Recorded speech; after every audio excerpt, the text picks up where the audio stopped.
Hola amigos y amigas, ¿cómo están? Estamos en una nueva versión de este ciclo de conversaciones de las Jornadas Australes de Derecho Internacional de los Derechos Humanos.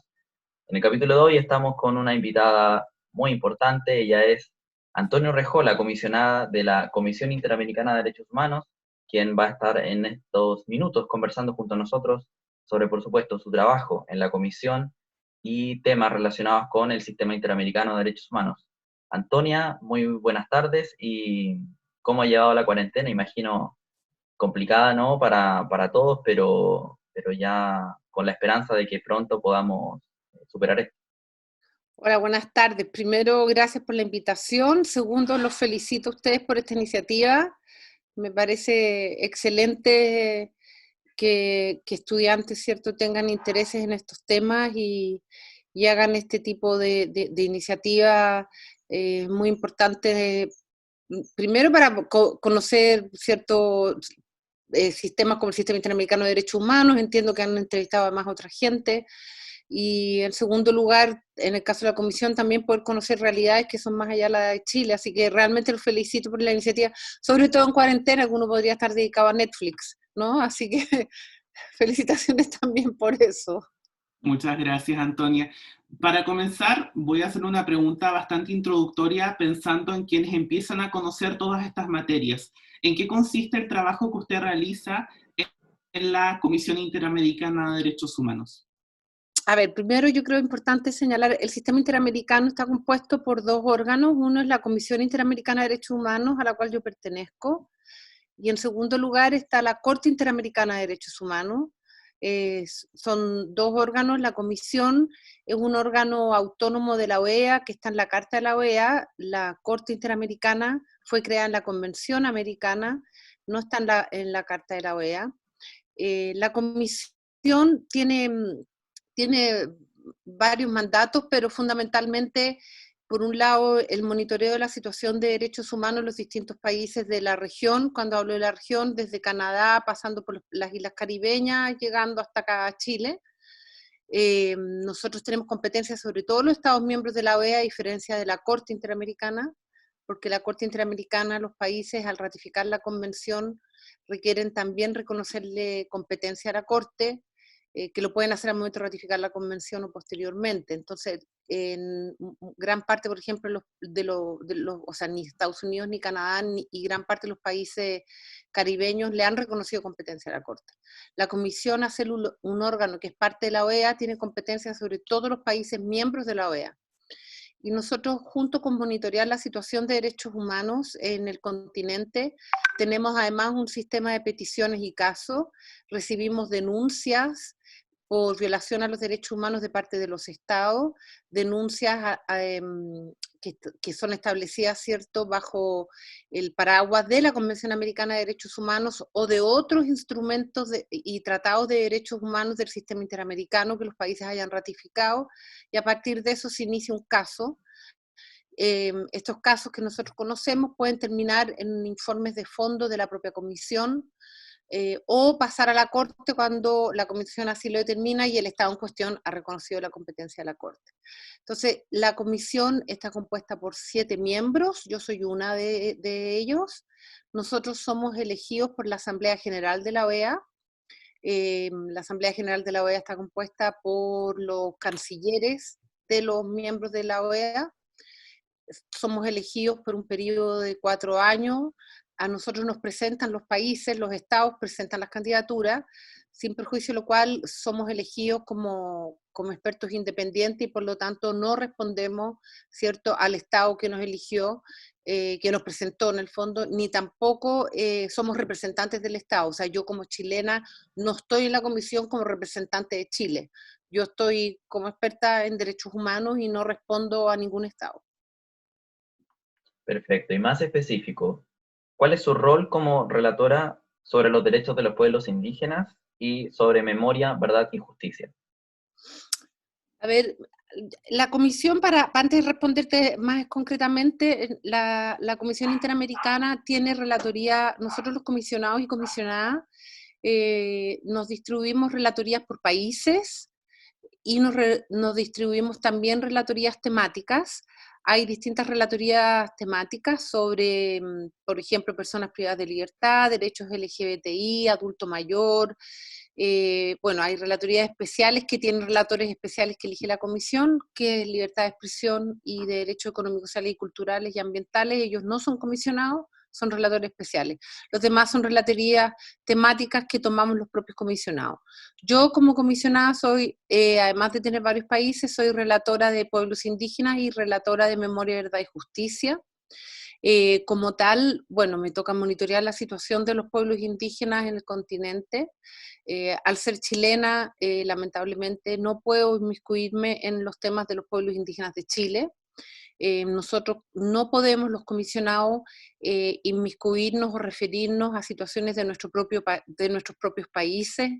Entonces, en el caso de Chile, por ejemplo, en la Relatoría de Pueblos Indígenas, en general, quien ve ese tema específico es el relator país, quien lleva a Chile, y también hay un especialista en la Relatoría de Pueblos Indígenas que ve los temas de Chile y lo ve en coordinación con el relator país.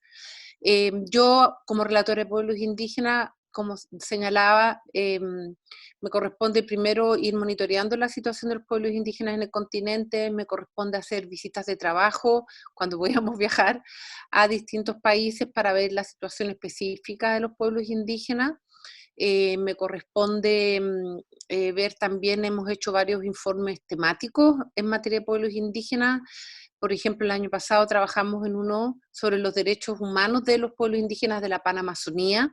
Nos pareció importante en el contexto, ¿cierto?, de la importancia que tiene la biodiversidad de la Panamazonía, que además reúne pueblos indígenas determinados que tienen varios factores en común, hacer un informe que estuviese enfocado en los pueblos indígenas que viven en la Panamazonía. La Panamazonía comprende 7 países.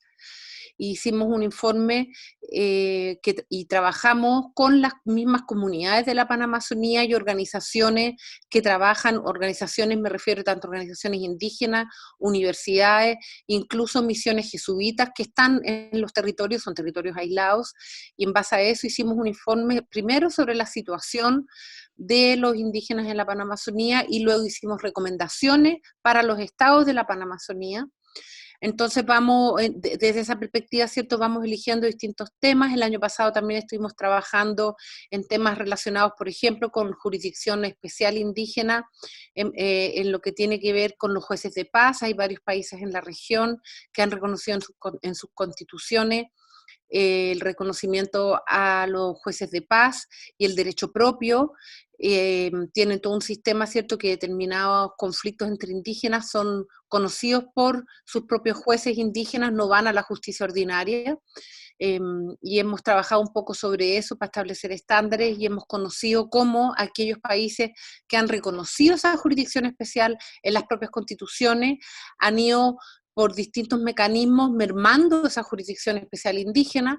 Pongo como ejemplo Ecuador, pongo como ejemplo Perú, que si bien reconocen esos sistemas, hoy día tenemos jueces especiales que incluso que están siendo criminalizados y han sido encarcelados por aplicar una facultad que está reconocida en la propia Constitución, porque los propios afectados luego los han acusado, por ejemplo, de secuestro. Es decir, si de acuerdo al derecho propio, las personas en sus territorios como sanción algún delito menor implica que hayan tenido que estar 5 días, porque son cosas así, privados de libertad en el mismo territorio, esas mismas personas luego han denunciado a los jueces de paz por secuestro y la jurisdicción ordinaria ha continuado con esos procesos y hoy día tenemos jueces de paz que son reconocidos, insisto, en las constituciones, están siendo criminalizados y algunos de ellos están presos. Estoy hablando de temas que vamos viendo a través de la Relatoría de Pueblos Indígenas. Yo tengo muchas reuniones con organizaciones indígenas en este tiempo de cuarentena. He tenido más reuniones que nunca, porque como estamos todos en cuarentena, los Zooms, antes en general las reuniones mías con las organizaciones indígenas eran en las visitas a los países o en las audiencias que hace la comisión. Hoy día, como no podemos viajar y no hemos tenido audiencias presenciales, estamos usando mucho el Zoom y una herramienta que antes no usábamos y que en realidad la podríamos haber usado independientemente de no tener COVID, y he tenido la oportunidad de tener reuniones bastante largas con organizaciones indígenas de Brasil, de Perú, de Ecuador, de Colombia. Ha sido muy importante para poder recoger cuál es la situación hoy día de los pueblos indígenas en el contexto del COVID. Obviamente el tema de Internet no es un tema menor, sobre todo respecto a los pueblos indígenas en aislamiento, que no tienen acceso a Internet. Eso es un desafío muy importante para nosotros, pero un poco esa es la labor nuestra desde la perspectiva de pueblos indígenas. La Relatoría de Memoria, Verdad y Justicia es una relatoría mucho más nueva. De hecho, como relatoría tiene un año nomás, antes era una unidad, y su inicio tiene que ver, tiene su origen en precisamente, es cierto, un análisis que hizo la comisión antes que yo llegara, eh, y el análisis de cómo, cierto, los distintos países de la región no han enfrentado de acuerdo, los crímenes del pasado, tanto de las dictaduras del Cono Sur como el conflicto armado en Centroamérica, no los han enfrentado de conformidad a los estándares internacionales en la materia. Entonces, esta relatoría fue creada para hacer un seguimiento a esa situación. Me refiero, por ejemplo, al tema de impunidad, a las leyes de amnistía o de indulto para los criminales de lesa humanidad, que son temas que lamentablemente, si bien son delitos del pasado, son temas muy presentes en el debate en el continente, y ahí la relatoría también hace un monitoreo de la situación. Nosotros hacemos comunicados de prensa, también, bueno, tanto en la Relatoría de Pueblos Indígenas como de Memoria y Verdad, en el sistema de peticiones y casos relacionados con la relatoría, nosotros tenemos una voz importante desde el punto de vista sustantivo de los estándares. En materia de memoria y verdad, un trabajo muy importante que terminamos también a finales del año pasado, 12 horas, es establecer principios sobre sitios de memoria, que está muy relacionado con la memoria y las garantías de no repetición. Estuvimos trabajando durante un año con distintas organizaciones que tienen sitios de memoria en el continente. Trabajamos además con la RESLAC, que es una red de sitios de memoria de América Latina y el Caribe, y establecimos un conjunto de recomendaciones a los estados respecto a los sitios de memoria y de educación en la memoria. Ese es un poco el trabajo. No sé si estoy siendo lo suficientemente detallada. Está perfecto. Antonia, ¿qué papel cree usted que puede cumplir la Comisión Interamericana en contextos del COVID-19? Bueno, para nosotros, igual que yo creo que para toda la sociedad, la pandemia, ¿cierto?, viene a ser un contexto completamente nuevo y ha sido un desafío gigante para la Comisión. Primero, la Comisión trabaja mucho viajando, y adecuarse, ¿cierto?, a no poder viajar es ya un tema no menor para nosotros. Hemos tenido que adecuar nuestras formas de trabajo en el contexto de la pandemia. Como yo señalaba, esto de los Zooms, pasamos todo el día en Zoom. Hemos tenido que además adecuar, por ejemplo, el sistema de peticiones y casos. Tiene plazos determinados, bastante rigurosos, algunos de los cuales son establecidos en reglamentos y resoluciones.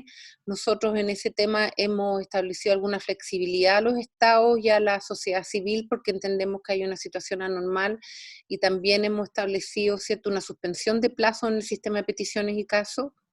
Y luego ya en lo sustantivo, la comisión, cuando empezó a llegar el COVID a la región, en primer lugar estableció una SACROI, que es una sala de seguimiento, se llama, no me acuerdo si la SACROI, ya siempre se me olvida, pero es una sala de situación.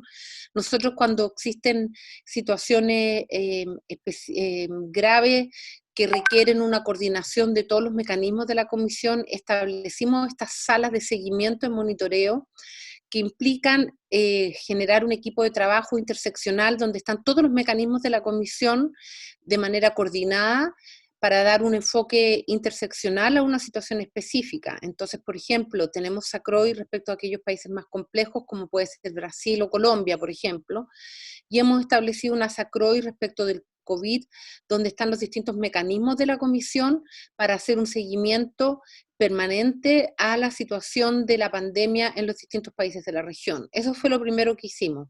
A partir de eso y el levantamiento de información de cómo se estaba manejando la situación de la pandemia en los distintos países, la Comisión trabajó en una resolución que se llama Pandemia y Derechos Humanos, donde establecimos un conjunto de recomendaciones a los estados sobre cómo manejar la pandemia desde el punto de vista de los estándares interamericanos. Fue un tema no menor que tuvimos que discutir bastante internamente porque estamos en un contexto nuevo, entonces hay estándares interamericanos que uno empieza a cuestionarse, ¿podemos exigirlos en este nuevo contexto? No podemos exigirlos. Entonces hemos tenido que adecuar algunos estándares a la nueva situación, pero sí hacemos un conjunto de recomendaciones, primero generales en materia política pública para la pandemia, donde, por ejemplo, el tema de la participación ciudadana es fundamental, donde el tema del acceso a la información es un tema también fundamental, la claridad en la información que entregan las autoridades sobre la pandemia misma, sobre el número de contagiados, sobre la capacidad hospitalaria para atender a los contagiados, sobre los tests. En el fondo, el acceso a la información pública como una medida también de resguardo para la población pasa a ser un tema fundamental. Otro tema es la privacidad de los datos, que está relacionado con el acceso a la información pública, pero es la otra cara de la moneda. También está establecido, porque nos preocupa mucho, ¿cierto?, como en algunos países, no tanto en la región, pero sí vimos, por ejemplo, en China, en Corea, en los países asiáticos, cómo para combatir la pandemia todo el acceso a la privacidad, todo el derecho a la privacidad, ¿cierto?, terminó siendo un derecho, no sé si violado es la palabra, pero se entendió que era un derecho que podía sacrificarse en pos de la lucha contra la pandemia. Y entonces tenemos todo el tema de la vigilancia por la vía digital a las distintas personas, ahí hay un debate, ¿cierto?, bastante complejo, entre la privacidad, ¿cierto?, y los datos privados de las personas versus la vigilancia digital de los estados. El temor de la Comisión ahí es cómo tú usas esos datos, ¿cierto?, no solo para combatir la pandemia, sino también como vigilancia, ¿cierto?, y como herramienta de represión por parte de los estados a personas más allá del tema de la pandemia, y ya lo hemos visto en algunos estados, ¿cierto?, que esta información se empieza a utilizar para persecución a los opositores, por ejemplo, que es una preocupación que tiene la Comisión. Hemos hecho recomendaciones también en materia de derechos económicos, sociales y culturales para los trabajadores de la salud, en general en materia de derecho laboral. La resolución establece un tema que es muy importante en mi juicio, que establece que el derecho a la salud es un derecho autónomo. Eso no es un tema menor, porque en general la jurisprudencia ha tratado el derecho a la salud como un derecho derivado del derecho a la vida y a la integridad física, y como derivación de ese derecho que está establecido en la Convención, se establece el derecho a la salud, pero no se había establecido de manera clara como un derecho autónomo. En la resolución nosotros establecemos que el derecho a la salud es un derecho autónomo y además un bien público, y la obligación de los estados de garantizar a sus ciudadanos el acceso a la salud por un lado, pero además no discriminatorio, que es otro tema que preocupa en la región. Y ahí hay un conjunto de recomendaciones, no voy a entrar en el detalle. Y luego hay un conjunto de recomendaciones ya a los grupos vulnerables, porque el COVID llega, ¿cierto?, a una región, que es la nuestra, que tiene un contexto determinado, un contexto de desigualdad estructural, un contexto de racismo, un contexto de impunidad, un contexto donde en los últimos años hemos visto, ¿cierto?, un uso desproporcionado de la fuerza por parte de las policías, y todas estas recomendaciones también se hacen dentro de ese contexto, que es el contexto de América Latina. Y por lo tanto hacemos también un enfoque a los distintos grupos vulnerables, que es el tema mujeres y la violencia de género, pueblos indígenas, afrodescendientes, LGBTI, personas privadas de libertad, adultos mayores, discapacitados. Y por lo tanto, a partir de esa resolución, que creo que tuvo una acogida muy buena en general de parte de los estados, nosotros ahora hemos estado haciendo comunicados de prensa con un enfoque en distintos temas. Por ejemplo, un comunicado de prensa sobre los estados de excepción. La resolución habla de los estados de excepción y los requisitos, pero luego a través de los comunicados de prensa hemos profundizado en los estándares en esta materia. Hemos sacado comunicados de prensa sobre personas privadas de libertad, donde a partir de la resolución en que ya hacemos recomendaciones de privados de libertad, profundizamos esas recomendaciones.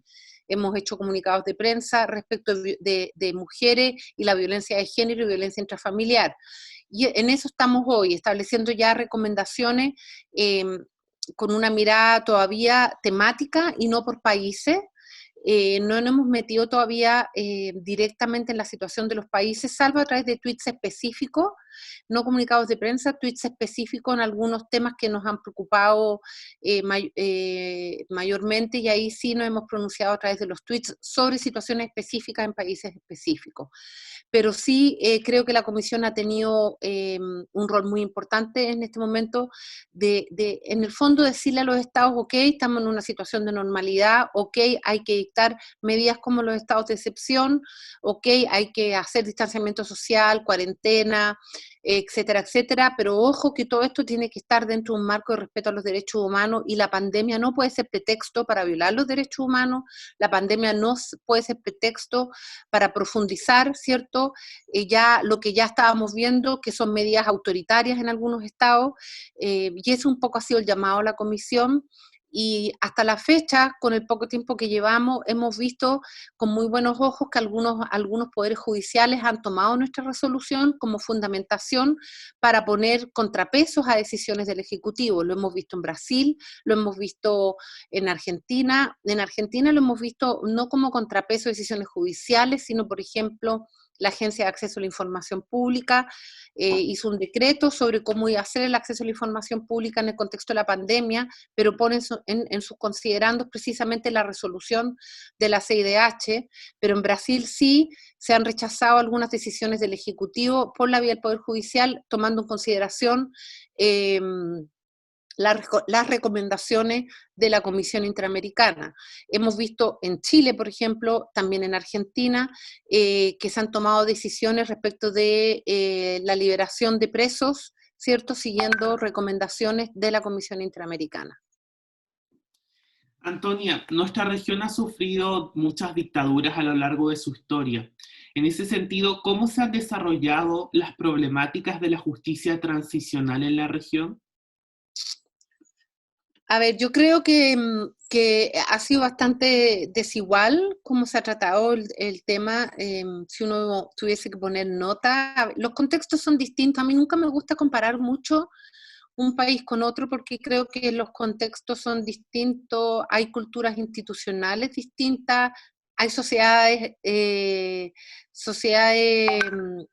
ciudadanas, o sea, las organizaciones de la sociedad civil también son distintas, tienen más peso en algunos países que en otros, pero si alguien me preguntara a mí como el mejor ejemplo de justicia transicional, yo diría en primer lugar Argentina. Argentina ha logrado, me parece cierto, enfrentar primero los crímenes de lesa humanidad, siguiendo penalmente a los grandes perpetradores y sometiéndolos a proceso y condenándolos con penas, ¿cierto?, que son proporcionales a los delitos cometidos. Ha logrado además establecer una política de memoria muy importante, con cuestionamientos, con retrocesos a ratos, etcétera, pero en general ha creado una institucionalidad muy fuerte en materia de memoria, justicia y verdad. Creo que Argentina es un ejemplo para la región. Si bien no me puedo pronunciar sobre Chile, me parece que Chile, con todas las deficiencias que ha tenido en materia penal, Chile igual ha tenido comisiones en materia de verdad que han sido ejemplo para otros países de la región. La comisión Rettig es un ejemplo en muchos países de la región. A veces acá en Chile no logramos, ¿cierto?, valorizar los esfuerzos que se han hecho, pero la comisión Rettig es algo que es reconocido, ¿cierto?, en la región, y no solo en la región, en el mundo, como también la comisión Walech. Son pocos los países que han tratado la tortura desde la perspectiva de una comisión de verdad, como fue la comisión Walech. Son muy pocos los países que han tratado la tortura desde esa perspectiva. Chile lo hizo y creo que es un avance que hay que reconocer. En materia de justicia se ha avanzado bastante más que en otros países. Ahora es difícil porque yo sé que para las víctimas, ¿cierto?, que escuchen esto en Chile es casi una afrenta cuando tenemos muchísimos detenidos desaparecidos que todavía no se sabe dónde están, que no se ha logrado justicia. Y por lo tanto entiendo que que la situación no es como para aplaudirla, pero si yo hago una mirada de contexto comparando con la situación en otros países, Chile no está tan mal comparado con otros países. Está peor que lo que fue Argentina, sin lugar a dudas, pero no está tan mal si yo comparo con otros países. Pero luego tienes otros países, por ejemplo, el año pasado nosotros hicimos una visita a El Salvador, que a mí en lo personal ha sido una de las visitas que más me ha impactado. El Salvador es un país que sufrió un conflicto armado con masacres horrorosas. En este momento no tengo las cifras a mano de la cantidad de detenidos desaparecidos y ejecutados, pero son números inmensos, donde los responsables fueron tanto el ejército como también cierto el Frente Martí. Ahí hubo crímenes de guerra y crímenes de lesa humanidad horrorosos. A mí me tocó ir a una zona campesina donde hubo masacres. Cuando hablo de masacres estoy hablando de en 2 días 3.000 personas asesinadas o desaparecidas en 2 días, de madres que tenían a sus hijos en sus brazos y sus hijos les fueron arrebatados y nunca más supieron qué pasó con sus hijos, de hijos que fueron arrebatados de sus madres y que hasta el día de hoy no saben si sus padres viven o no viven, no saben quiénes son sus padres y fueron entregados en adopción a militares o fueron, según si eran bonitos, eran entregados en adopción, así como lo estoy diciendo, y si no eran destinados a hogares. Ahí las organizaciones de la sociedad civil, sobre todo aquellas ligadas a la iglesia y concretamente a los jesuitas, han cumplido un rol fundamental de búsqueda, pero no el Estado como tal. El Salvador es un país de una gran impunidad respecto a las graves violaciones a los derechos humanos cometidas ahí, a pesar de que hubo una comisión de verdad donde las Naciones Unidas fue garante, pero la gran mayoría, la gran mayoría, no ha alcanzado ninguna justicia. Son contados con los dedos de la mano los casos donde se ha logrado justicia, en un país donde hubo masacres horrorosas, la verdad, con violaciones. No, si yo diera los testimonios, para mí la visita a El Salvador ha sido es una de las visitas más fuertes desde el punto de vista emocional para mí al tomar testimonio. Otro país que yo creo que contrario a alguno pensaría, y que ha cambiado recién ahora, es Uruguay. Uruguay, la gente tiende a pensar, ¿cierto?, que Uruguay es un ejemplo, y es un ejemplo desde el punto de vista democrático y de educación cívica, pero no en materia de impunidad. Ahí el Poder Judicial ha sido un escollo, ha declarado, ¿cierto?, muchos casos que han llegado, casos de crímenes de lesa humanidad que han llegado a las Cortes, los ha declarado prescriptibles y amnistiables, y por lo tanto ha sido muy difícil lograr justicia en Uruguay, y el escollo principal ha sido el Poder Judicial. Yo era relatora a Uruguay hasta finales del año pasado, hice una visita de trabajo el año pasado como relatora a Uruguay y además de Memoria, Verdad y Justicia, y la verdad es que quedé muy impactada con el nivel de impunidad en un país que yo pensaba que era un ejemplo para la región, y muy impactada también con la reunión que tuve con autoridades del Poder Judicial en que defendían la prescriptibilidad de los crímenes de lesa humanidad. Lo bueno, eso sí, y ahí es cuando uno ve que el trabajo de la comisión tiene efecto, ahí nosotros fuimos muy duros en nuestros pronunciamientos, y hemos visto un cambio en el último año en varios juicios. En varios juicios hemos visto un cambio en la jurisprudencia y esperamos que eso siga continuando. Pero por eso te doy algunos ejemplos de países, es bastante desigual. Y hoy día, ¿qué es lo que vemos? Lamentablemente, es lo que estamos viendo en el actual contexto, es que aquellos países que habían avanzado con todos los problemas que hemos visto, pero que habían avanzado, hoy día están de nuevo sufriendo retroceso.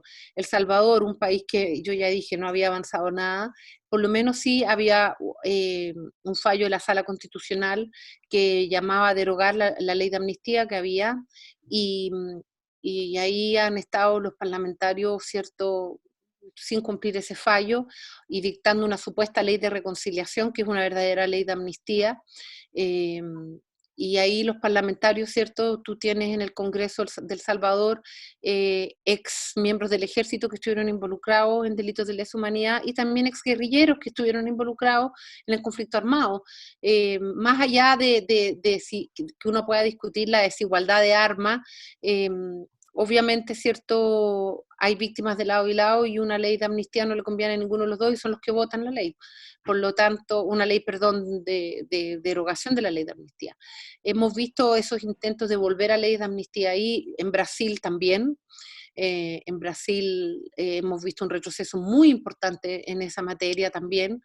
Y lo otro que hemos visto con mucha preocupación, y de ahí es que trabajamos en estos principios de sitios de memoria, es como en el último año, año y medio, y Chile es un ejemplo, se han ido atacando los sitios de memoria, que ya es un tema para las organizaciones de víctimas mantener estos sitios de memoria, porque gran parte de ellas no tienen apoyo de los estados, sino que las mantienen ellos mismos con un esfuerzo gigante, y hemos visto ciertos ataques permanentes a los distintos sitios de memoria. Lamentablemente en Chile lo vemos muy seguido, lo hemos visto en Argentina, en Brasil, lo hemos visto en Paraguay, lo hemos visto también en Haití, que tiene un solo sitio de memoria después de la dictadura de Duvalier, tiene un solo sitio de memoria. Entonces también hemos visto retrocesos, porque cuando se empiezan a atacar los sitios de memoria, destruir los sitios de memoria, no es solo un efecto físico, ¿no? Es también querer destruir, ¿cierto?, la memoria.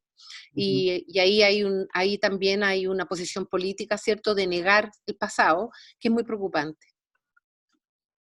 Siguiendo con este punto respecto a justicia transicional y derecho a la verdad, ¿cómo ha sido tratado el negacionismo en nuestra región? Bueno, ahí precisamente el tema del negacionismo es un tema que hemos estado viendo que ha surgido, ¿cierto?, en el último tiempo. Yo fui relatora de Brasil también hasta finales del año pasado, y me tocó estar a cargo de una visita de in loco a Brasil de toda la comisión a finales del 2018, entre la primera y la segunda vuelta de la elección del presidente Bolsonaro, y ya ahí habían claras muestras, ¿cierto?, de negacionismo, y el negacionismo no solo en la retórica, no solo en los discursos de las autoridades, tanto elegidas en el Parlamento o en el Ejecutivo, sino también de la propia ciudadanía, que eso es lo más preocupante. La ciudadanía toma esos discursos, es cosa de ver las redes sociales, lo hemos visto también en el Cono Sur, por no hablar de mi propio país, eh, lo hemos visto en países como yo les digo, El Salvador, en que hay una suerte de negacionismo, o más que negacionismo, de justificar la violación a los derechos humanos.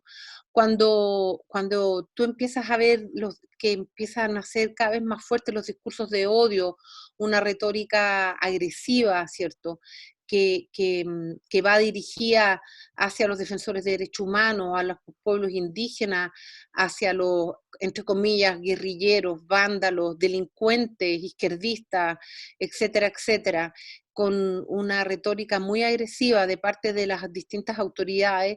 Esos discursos de odio lo que tienen, ¿cierto?, además de falta de empatía, lo que están haciendo es justificar las violaciones a los derechos humanos, y esos discursos de odio terminan permeando en la población, y terminan, por lo tanto, ¿cierto?, ocasionando ataques ya no de agentes del Estado, sino de personas naturales que en la calle atacan a un migrante, que en la calle atacan a las víctimas de los detenidos desaparecidos que sí están en un acto, y se empiezan a justificar las violaciones a los derechos humanos del pasado, y en ese contexto obviamente está el negacionismo. Y ahí yo creo que un tema que yo siempre me cuestiono es por qué llegamos a esto. Yo creo que ahí todos quienes trabajamos en los derechos humanos tenemos que cuestionarnos en qué momento temas que nosotros dábamos por que ya eran indiscutibles, como por ejemplo los crímenes de lesa humanidad son crímenes atroces, que la propia humanidad, valga la redundancia, se puso de acuerdo en que eran crímenes horribles que había que rechazar, que había una suerte de ética del mundo completo, un debate, ¿cierto?, que dio la humanidad toda a través de Naciones Unidas, pero que era como un consenso mínimo, indiscutible, y que hoy día se empieza de nuevo a justificar, se empieza a justificar de nuevo la tortura. Uno se pregunta en qué momento esto empezó a pasar, por qué temas que no eran antes discutidos, que todo el mundo entendía que era como parte del acuerdo social, son nuevamente discutidos, debatidos, justificados. Es decir, ahí yo creo que hay un desafío muy importante para los órganos del sistema interamericano y para las organizaciones de la sociedad civil, es preguntarse por qué, no solo las autoridades, pero por qué esos discursos de las autoridades prenden en la gente, por qué vemos justicia por mano propia, cuando hemos visto ciertos chicos que roban celulares en las calles y la gente los desnuda, los amarra, los golpea en vez de llamar a la policía para que la justicia haga lo que tenga que hacer de acuerdo al debido proceso, ¿no? Cosas así las estamos viendo de manera permanente, como también el aumento de asesinatos a defensores de derechos humanos en la región, sobre todo en Honduras, en Brasil, en Colombia, que es una situación que está empezando a ser realmente grave, sobre todo en Colombia. En Colombia ya, no sé, cada 3 días el asesinato a algún líder o lideresa de defensor de medio ambiente, defensor de derechos humanos, de pueblos indígenas, que es asesinado, y, y más allá de las declaraciones que pueden hacer los gobiernos de turno, hay impunidad respecto a de esos asesinatos, y hay gente que los justifica. Entonces ahí también tenemos que cuestionarnos, ¿cierto?, por qué está pasando eso y va más allá de los gobiernos de turno. Pasemos ahora a un siguiente tema. ¿Cómo se ha evaluado el impacto que ha tenido la pandemia en los pueblos originarios? Bueno, ahí hay una preocupación, ¿cierto? Ya en la resolución que nosotros hicimos en materia de pueblos indígenas, nosotros hicimos algunas recomendaciones específicas, 4. Una respecto a la necesidad, ¿cierto?, que las medidas que tomen los gobiernos sean medidas culturalmente adecuadas, por una parte, pero además que les sean informadas a los pueblos indígenas en su propio idioma, en la medida de lo posible a través de facilitadores culturales. Es muy importante que los pueblos indígenas puedan entender la gravedad, en primer lugar, del COVID, sobre todo respecto a los pueblos indígenas que viven más aislados, la gravedad del COVID, y también entiendan las medidas que están adoptando los distintos gobiernos. Por otra parte, es fundamental que estas medidas sean con participación de los pueblos indígenas cuando afectan a los pueblos indígenas y culturalmente adecuadas, y tomen en cuenta también la cosmovisión y la salud intercultural. Existen muchos pueblos indígenas que tienen sistema de salud propio, y nuestro llamado ahí es poder recoger esos sistemas de salud propio y que las medidas puedan involucrar a los propios chamanes, sabios, machis, etcétera, de los pueblos indígenas, para que sean parte de estas medidas, porque muchos pueblos indígenas, ¿cierto?, ellos son mucho más autoridad que los propios médicos que llegan, y es importante poder involucrarlos en esas medidas y que tengan, por lo tanto, una mirada intercultural, las medidas que se tomen respecto a los pueblos indígenas. Una preocupación que para nosotros es muy importante es respecto a los pueblos indígenas en aislamiento voluntario. Ahí creemos que la pandemia puede tener efectos realmente devastadores, y ahí estamos centrando hoy día nuestra mayor energía y preocupación. Yo he tenido, por eso mismo, reuniones con Perú, Colombia, Ecuador, Brasil, perdón, que es donde están gran parte de los pueblos indígenas en aislamiento voluntario en la región, porque hay pueblos indígenas en aislamiento voluntario que son comunidades muy pequeñas, y el contagio puede terminar en un genocidio, así con todas sus palabras, y aquí no exagero. Tenemos hoy día en Ecuador la situación de un pueblo indígena, la nación Seikopi, soy muy mala para los nombres, que vive en la Amazonía, son 700 miembros y ya hay 15 contagiados. O sea, ustedes comprenderán que un pueblo de 700 miembros con 15 contagiados es una situación gravísima, y ahí hemos hecho un llamado al Estado ecuatoriano para tomar todas las medidas posibles para evitar que el resto de los miembros sean contagiados, porque podemos terminar con un pueblo indígena extinguido en un año. Entonces ahí hay una preocupación, sobre todo respecto a los pueblos indígenas en aislamiento voluntario. Nosotros hemos tenido información de algunos pueblos indígenas de la Amazonía, por ejemplo, en la frontera de Colombia y Ecuador, que ellos han tomado sus propias medidas y han hecho verdaderos cercos sanitarios, y han cerrado el paso a cualquier no indígena, tanto por el lado ecuatoriano como por el lado colombiano. Se han puesto de acuerdo entre ellos y ahí no hay contagio. Pero tenemos otras regiones, ¿cierto?, en que lamentablemente, primero estando en la frontera, entran el ejército, que yo entiendo los países quieren ejercer su soberanía, y está el ejército, ahí el reclamo a los indígenas que por lo menos no haya cambio de turno, y los miembros del ejército, no están pidiendo que el ejército se vaya, pero están pidiendo que no haya cambio de turno, porque el temor de ellos es que con el cambio de turno, los miembros que lleguen nuevos pueden tener el coronavirus. Tenemos un problema también con las empresas que trabajan en los territorios. Hemos pedido la suspensión, en primer lugar, de todas las consultas previas, tanto legislativas como de industrias extractivas, agroindustria en territorios indígenas.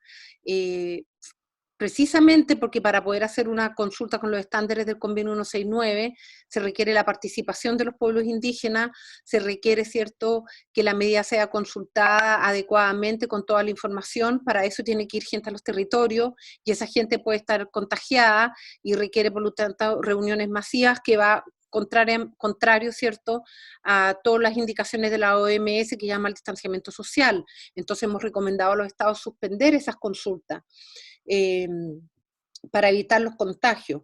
Lamentablemente, eso no ha ocurrido en todos los lugares, y hemos tomado noticias, ¿cierto?, que siguen llegando personas de distintas empresas, y tenemos noticias de por ejemplo, Petroperú, que es una empresa que yo entiendo que tienen que ir porque es el petróleo con el cual vive Perú, pero van funcionarios de la empresa y nos hemos tenido noticia de parte de los pueblos indígenas de 3 contagiados en el puesto que tienen en la Amazonía. Entonces ahí hay una preocupación muy importante de parte de la Comisión, y ahí nuestra insistencia ha sido en la reunión que hemos tenido con los estados, y vamos más adelante a sacar un comunicado, es que los estados de verdad tomen conciencia de lo que implica el contagio en pueblos indígenas en general, pero en particular el contagio que implica respecto a estos pueblos indígenas en aislamiento voluntario, porque de verdad podemos terminar en un genocidio como el que se tuvo cuando llegaron los españoles, y no estoy siendo alarmista ni exagerada cuando digo esto, y ahí nuestro llamado como comisión es que los estados tomen todos los resguardos posibles, porque aquí hay un interés, ¿cierto?, de mantener estos pueblos indígenas, son patrimonio de la humanidad, y por lo tanto hay una obligación de parte de los estados y de la sociedad toda de resguardar a estos pueblos y tomar todas las medidas necesarias para garantizar su subsistencia y su sobrevivencia. Antonia, en general, ¿usted qué falencias ve en la región respecto a la promoción, protección y garantía de los derechos de los pueblos originarios? Yo creo que, al igual que con el tema de la justicia transicional, las realidades son bien distintas según los países. Me parece que hay países en que el tema indígena está mucho más incorporado en las sociedades en general. Más allá de los estados, quiero partir de un tema más global. Me parece que hay sociedades que son mucho más discriminatorias o negacionistas de ser sociedades plurinacionales, pluriétnicas, pónganle el nombre que quieran, que sienten que no es un tema de ellos, sino que es un tema de otros países, y que en sus propios países son un par de indígenas aislados, y por lo tanto es un tema aislado, y no hay entonces una mirada como un tema de la sociedad toda. Hay otros países con todas las deficiencias que tienen una valorización mucho mayor de los pueblos indígenas, que conviven de una manera mucho más respetuosa e integral, que no llama la integración, no me refiero a la integración de que ellos se acoplen a la cultura occidental, me refiero de integración, de respetar las distintas formas de vida. Creo que hay sociedades que lo tienen mucho más incorporado eso, y eso ayuda mucho en las medidas que toman los estados al respecto. Ahora, dicho eso, sí tengo que decir que en general lo que nosotros vemos, ¿cierto?, en todos los países, unos más, otros menos, que los problemas que enfrentan los pueblos indígenas son bastante similares en toda la región. Y tienen que ver primero con, bueno, discriminaciones históricas, la criminalización de los defensores indígenas, en algunos países mucho más grave que en otros, sin lugar a dudas, pero a pesar de aquello, lo vemos en demasiados países de la región, cómo los indígenas que se organizan para reivindicar derechos que son legítimos. Uno puede estar de acuerdo o no de acuerdo con que los indígenas, por ejemplo, estén en contra de un proyecto de industria extractiva. Uno puede estar de acuerdo o no de acuerdo con la demanda de territorios indígenas. Pero más allá de estar de acuerdo o no de acuerdo con las demandas, es una reivindicación legítima, y los pueblos indígenas tienen todo el derecho de organizarse y reivindicar esos derechos, y vemos cómo aquellas organizaciones indígenas que se han organizado para reivindicar sus derechos son muchas veces criminalizados, se aplica el derecho penal de manera discriminatoria, se les aplican se les acusa de haber cometido delitos que no son tales. En el fondo se acomoda el derecho penal para hacer una persecución política, y eso es bastante común en la región. Y el otro tema, ¿cierto?, que vemos que lamentablemente es bastante común, que está relacionado con la criminalización, es la presión que existe sobre los territorios indígenas respecto de las industrias extractivas, forestales, de la agroindustria, y cómo, ¿cierto?, todas estas actividades industriales, ¿cierto?, se han ido tomando los territorios indígenas, haciendo una presión muy fuerte y dividiendo las comunidades indígenas, a cambio, ¿cierto?, de que van a tener trabajo y mejorías económicas. Hemos visto, ¿cierto?, cómo se va mermando el territorio indígena con todos los efectos, además, sobre la biodiversidad del territorio, y luego, sobre todo, la industria forestal y minera. Cuando se va a la industria, cómo quedan estos territorios dañados ecológicamente, y afecta, por lo tanto, la subsistencia de los pueblos que se quedan ahí. Entonces ahí hay un tema muy preocupante de parte de la Comisión. La Comisión per se, obviamente, no se opone. Yo no me voy a pronunciar sobre un modelo de industria extractiva o un modelo de industria forestal o de la agroindustria. No hay una oposición al modelo per se, son modelos económicos y no nos vamos a oponer, pero esos modelos, si hay una opción de esos modelos tienen que aplicarse con la debida diligencia y con respeto a los derechos humanos. Y cuando me refiero a la debida diligencia y el respeto a los derechos humanos, me refiero a la consulta previa, libre e informada de los pueblos indígenas, el consentimiento previo también cuando corresponde, y además un tema que es tratado bien poco, y es que los indígenas no son, por decirlo así, beneficiarios pobres de estos proyectos, son los que están poniendo el territorio. Por lo tanto, debiesen ser, si los pueblos indígenas están de acuerdo con estas industrias, ellos debiesen ser socios accionistas de estos proyectos, en condiciones de igualdad. Obviamente no están en condiciones de igualdad, y ahí está el deber del Estado, ¿cierto?, de garantizar que hay condiciones de igualdad. Pero si un pueblo indígena, de acuerdo a su libre determinación, a través de un proceso que cumple con los estándares del consentimiento libre, previo e informado, está de acuerdo que en su territorio se haga un proyecto determinado, lo fundamental es que ellos sean parte de ese proyecto, no a través de empleo menores, no a través de que le hagan posta o escuelas rurales, sino que sean accionistas. Es un tema que se trata muy poco, y que si uno ve en otros países donde están los mismos modelos de industria extractiva, pero hay mucho menos conflictividad social, es porque los indígenas son parte en condiciones de igualdad. Ahora, esas condiciones de igualdad las tiene que garantizar el Estado. Se tocó el punto y la problemática de la persecución, por ejemplo, a defensores de derechos humanos en muchos países, y se mencionaba el caso de Colombia, por ejemplo, como un gran problema que tenemos hasta el día de hoy, ¿no? En ese sentido, ¿cuáles son los desafíos del sistema interamericano respecto a la protección de los defensores de los derechos humanos en la región? ¿Y cuáles serían los desafíos que tienen ellos también en su trabajo? Bueno, tengo el sol en la cara, deja cambiarme un poco de... Sobre los defensores de derechos humanos, en primer lugar, la Comisión tiene una relatoría sobre defensores de derechos humanos porque le da mucha importancia al tema, y esa relatoría además no es menor, es una relatoría sobre defensores de derechos humanos e independencia judicial, porque lamentablemente lo que vemos muchas veces, ¿cierto?, respecto a la criminalización de los defensores de derechos humanos, es que donde es más grave es cuando también no hay independencia judicial, y por lo tanto los juicios prosiguen cuando claramente son persecuciones políticas. Entonces están muy ligados de la mano la independencia judicial con la criminalización de los defensores de derechos humanos. Cuando tú tienes poderes judiciales independientes, claro, los ejecutivos pueden iniciar todos los procesos judiciales que quieran, pero cuando claramente son bajo argumentos, ¿cierto?, falsos, cuando no se cumple el tipo penal, no llegan a buen puerto, pero cuando no hay independencia judicial, el tema es distinto. Entonces, la relatoría es sobre defensores de derechos humanos e independencia judicial. Nosotros a la vez tenemos un mecanismo conjunto con la Oficina de la Alta Comisionada de Derechos Humanos de Naciones Unidas, un mecanismo conjunto para defensores y defensoras de derechos humanos. Es el único mecanismo conjunto que tenemos estructurado con el mecanismo de Naciones Unidas, porque creemos que uno de los temas más graves hoy día en la región es precisamente el tema de los defensores y defensoras de derechos humanos, tanto la criminalización de los defensores y defensoras de derechos humanos, como lamentablemente los asesinatos de defensores y defensores de derechos humanos.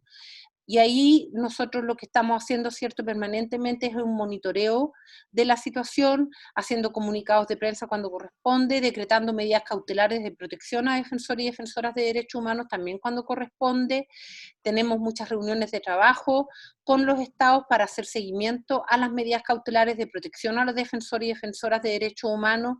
Tenemos un desafío bien complejo que es respecto a los pueblos indígenas, que es poder establecer medidas de protección colectiva, que es algo que a los estados les cuesta harto entender, eh, que es poder establecer medidas de protección colectiva para los pueblos indígenas, y no solo medidas de protección colectiva, sino también en algunos países como Colombia o Ecuador existe la Guardia Indígena.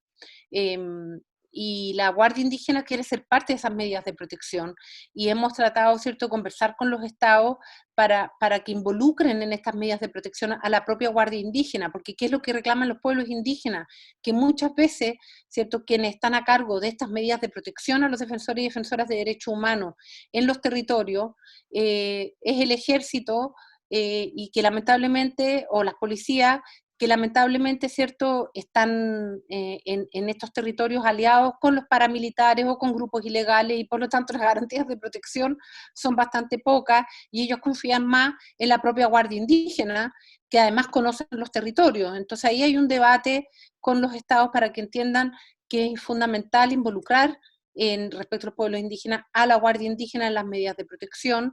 Los estados reclaman con justa razón que en caso que la medida cautelar no pueda cumplirse, que en caso de, a pesar de delegarle a la Guardia Indígena la protección, el defensor o defensora es asesinada, va a ser el Estado el responsable.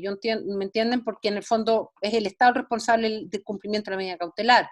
Entonces ahí estamos en un debate bastante complejo, pero no es un tema menor, que lamentablemente muchas veces quienes están amenazando a los defensores y defensoras de derechos humanos, sea indígenas, ambientales, de mujeres, LGBTI, muchas veces son o agentes del Estado o bajo la quiesencia de los agentes del Estado, o son grupos ilegales que están actuando bajo la quiesencia del Estado. Entonces hay muy poca confianza de parte de los defensores y defensoras respecto de que las medidas de protección sean implementadas por el propio Estado.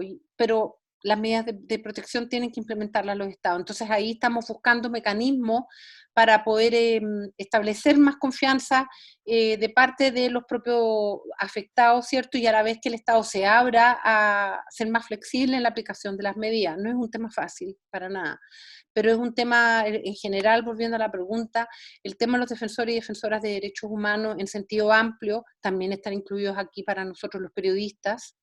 Es un tema muy grave en la región. Hay ciertos estudios que señalan que la región de América Latina es la región donde más defensores y defensoras de derechos humanos son asesinados en el mundo, y por lo tanto es una prioridad para la Comisión. Antonia, para ir terminando esta conversación de hoy, ¿Cuál cree usted que son las metas de la Comisión Interamericana de Derechos Humanos en el corto, mediano o largo plazo? A ver, tengo que contestarte institucionalmente primero. La comisión tiene un plan estratégico que elaboró el 2017, que termina el 2021. Ese plan estratégico fue elaborado con la participación de las organizaciones de la sociedad civil y también con la participación de los estados. En ese plan estratégico se establece un conjunto de metas y planes específicos, eh, donde, por ejemplo, el tema de las soluciones amistosas en las peticiones y casos es una prioridad, donde las políticas públicas y el apoyo técnico a los estados en materia de políticas públicas, en derechos humanos es otra prioridad, y yo creo que eso sigue siendo una prioridad. Este plan estratégico termina el año 21, nosotros tenemos que empezar a discutir un nuevo plan estratégico a partir del año 22, pero me parece cierto, y la pandemia no ha hecho sino demostrarlo, que en un contexto donde la discriminación estructural, donde las brechas de desigualdades son enormes, y la pandemia lo que ha hecho es enrostrarnos aún más lo que ya sabíamos, eh, y donde los poderes ejecutivos en general tienen, valga la redundancia, demasiado poder. Los contrapesos son fundamentales, por lo tanto, un Estado de Derecho, un Estado democrático es fundamental para la garantía de los derechos humanos, y ahí creo que un trabajo que ya está en este plan estratégico y que en la pandemia, a mi juicio, sigue siendo prioritario, es trabajar con los estados en materia de políticas públicas, para que estas políticas públicas, ¿cierto?, cumplan con los estándares de derechos humanos. Por otra parte, es trabajar con los estados para garantizar la división de los poderes del Estado. Hemos visto algunas autoridades que no voy a mencionar, pero ustedes saben a quiénes me refiero, que han sido totalmente irresponsables respecto a la pandemia, diciendo que es una gripe, y cosas por el estilo, con todos los escándalos al respecto, pero todavía la situación no es desbordante, precisamente porque hay institucionalidades autónomas que funcionan y sirven de contrapeso. Me estoy refiriendo en realidad a Brasil. Hemos visto, ¿cierto?, algunas decisiones del Ejecutivo que el Poder Judicial ha detenido, y los ha detenido porque todavía existe una institucionalidad, a pesar del debilitamiento institucional que ha habido en los últimos años en Brasil, pero sigue existiendo institucionalidad que sirve de contrapeso. Y eso es fundamental para ejercer los derechos humanos y para garantizar los derechos humanos. Por lo tanto, yo creo que nosotros tenemos que seguir trabajando con los estados, nos guste o no nos guste, para profundizar, ¿cierto?, la democracia en los países, para profundizar las políticas públicas y garantizar los contrapesos. Pongo como contrapartida, ¿cierto?, Nicaragua. Yo soy relatora de Nicaragua, donde también se ha dicho que el COVID es una simple gripe, donde las autoridades, ¿cierto?, han llamado incluso a manifestaciones masivas. Ayer hubo un partido de fútbol, la vicepresidenta llamó a una marcha, el amor en tiempos del COVID, con una negación total respecto del COVID, yendo en sentido absolutamente contrario a las recomendaciones que ha hecho la OMS. Pero ¿qué problema tenemos en Nicaragua? No hay contrapeso. No existe independencia del Poder Judicial, no existe independencia del Poder Legislativo, entonces no hay nadie que haga contrapeso. Entonces todo lo que hace el Ejecutivo no solo no existe contrapeso, sino que es aplaudido por los otros dos poderes judiciales, porque son todos del mismo partido político, y ahí es cuando tú ves la importancia de un Estado de Derecho y un Estado democrático y los contrapesos, más allá de todos los problemas que hemos visto, ¿cierto?, en la región, respecto de todos los países de la región. Uno logra ver, ¿cierto?, que aquellos países donde existe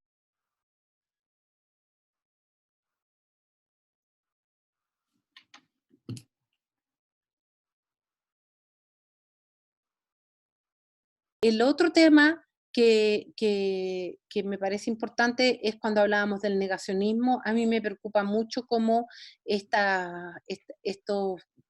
discursos, ¿cierto?, que a veces hasta parecen como sacados de películas cómicas de algunas autoridades regionales, ¿cierto?, Eh, donde dicen barbaridades, la verdad es que dicen barbaridades, a mí me preocupa mucho, no solo que existan esas autoridades y que la gente los elija, sino lo que me preocupa son las personas naturales que también justifican los derechos humanos, y basta ver las redes sociales, basta que ustedes vean eh, las cosas que nos ponen a nosotros en los tweets de la comisión cuando sacamos comunicados de prensa, las barbaridades que nos dice gente común y corriente, donde se justifica la violación a los derechos humanos. Y pongo de nuevo como ejemplo El Salvador, donde nosotros recientemente sacamos un comunicado de prensa sobre el trato que se está dando a las personas privadas de libertad.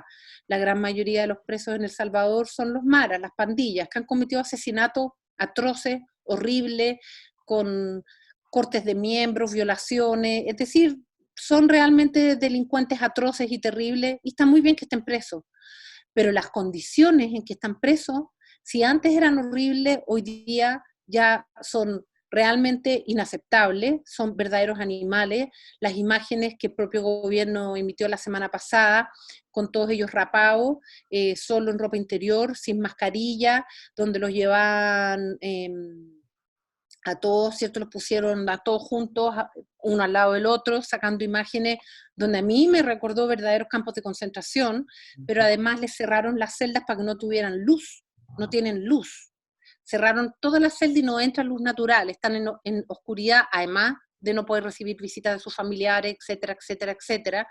Es decir, eso va contra cualquier estándar de derechos humanos, y nosotros sacamos un comunicado. Ustedes vieran los comentarios de la gente diciendo que está muy bien lo que está haciendo el presidente Bukele, porque eran todos unos asesinos, que las maras, y sí, son asesinos, han cometido delitos atroces, pero no por eso pueden ser tratados como animales.